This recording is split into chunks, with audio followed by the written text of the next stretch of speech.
Pai seja convosco. Gente, dando continuidade novamente, eu não desisto. O aparelho, muitas vezes, ele para por causa do armazenamento, mas vamos prosseguir. Voltando, tudo que eu estava falando anteriormente, Espírito Santo me usando. Lendo, o que eu estava dizendo? Vou recapitular tudo de novo, mas é necessário, porque é a terceira ou quarta vez que eu estou fazendo vídeo e cai, por conta do aparelho. Então, estava falando sobre apostasia. Apostasia é você que anteriormente, eu digo assim, alguém. Quando eu disser você, o Espírito Santo usa a minha boca para dizer assim, me referindo assim, alguém que anteriormente creu e confessou que Jesus Cristo é o Filho de Deus e pôs sua fé onde deve estar exclusivamente, devidamente, que é nosso Senhor Jesus Cristo. Só que essa pessoa, por algum motivo, alguém influenciou, porque o inimigo, ele usa pessoas às vezes para influenciar, e se a pessoa não estiver firme na palavra de Deus, se desvia acreditando em vãs doutrinas, como tem muitas doutrinas vãs, diversas, e uma delas que acredita em espírito, Kardec. Então aqui eu estava lendo, o Espírito Santo me deu uma palavra para ler em 22, capítulo de Apocalipse 22. Eu vou ler um trecho aqui, depois eu vou ler anteriormente. Porque eu testifico todo aquele que ouvir essas palavras, assim diz o Senhor. Lendo Apocalipse 22, capítulo 18.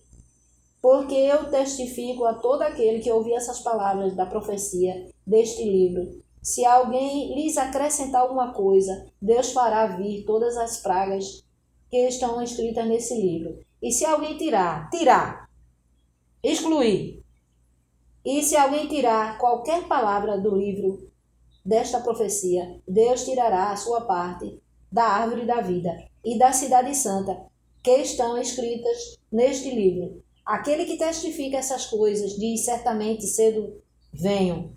Amém. Ora vem, Senhor Jesus. A graça do nosso Senhor Jesus Cristo seja com todos vós. Amém. Então, assim, na doutrina de Kardec, o que é que ele diz? Nós não viemos aqui para falar de doutrina, de religião. Nós estamos falando que no mundo Deus nos alertou, né? Tem passagem bíblica lá em 1 Timóteo 4 que fala sobre os falsos mestres, as falsas doutrinas. Então existem heresias, apostasias. Se nós deixarmos nos levar, alguém se deixar levar, é justamente o engano do diabo, que é para você perder sua salvação, a salvação de nossas almas, desfrutar aqui na terra de bênçãos, das maravilhas do Senhor, da sua proteção, dos seus livramentos. Então, ninguém pode passar pela terra, viver servindo a ídolos, a deuses, ou então a dois senhores, dizer que serve a Deus, mas na hora que precisa alguma coisa, paga a búzios, cartomante, a astrologia, vive vendo signos, lendo jornal onde fala dos signos, e diversos, amados. Às vezes o ídolo é outro.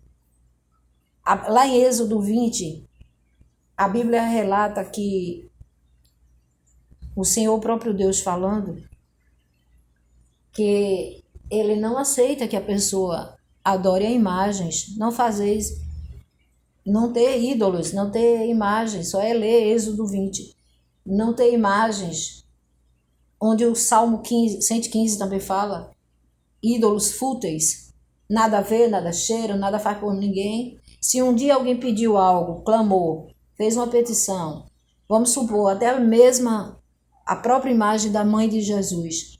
Jesus é misericordioso e às vezes ele quer ganhar tempo ali, para aquela pessoa conhecer a verdade, ele é longânimo, mas nós não sabemos até quando ele vai dar a oportunidade de alguém se render a ele. Então ninguém pode passar pela essa terra e não crer e não confessar em Jesus, porque se assim morrer, perde a vida eterna, perde a salvação da sua alma. E deixa aqui na terra ainda, foi promessa do Senhor, é promessa do Senhor, ter vida em abundância. Ele é a vida, ele é o pão que desceu do céu. Ele é a água viva para cada um de nós. Então, voltando ao assunto, se alguém põe sua fé em espíritos enganadores, como a doutrina de Kardec, querendo com isso anular o sacrifício, a graça, nós somos salvos pelo sacrifício do Senhor, que é a graça, é o favor imerecido. Então, a doutrina de Kardec, ela propaga um evangelho, um falso evangelho, que ela enfatiza muito a caridade.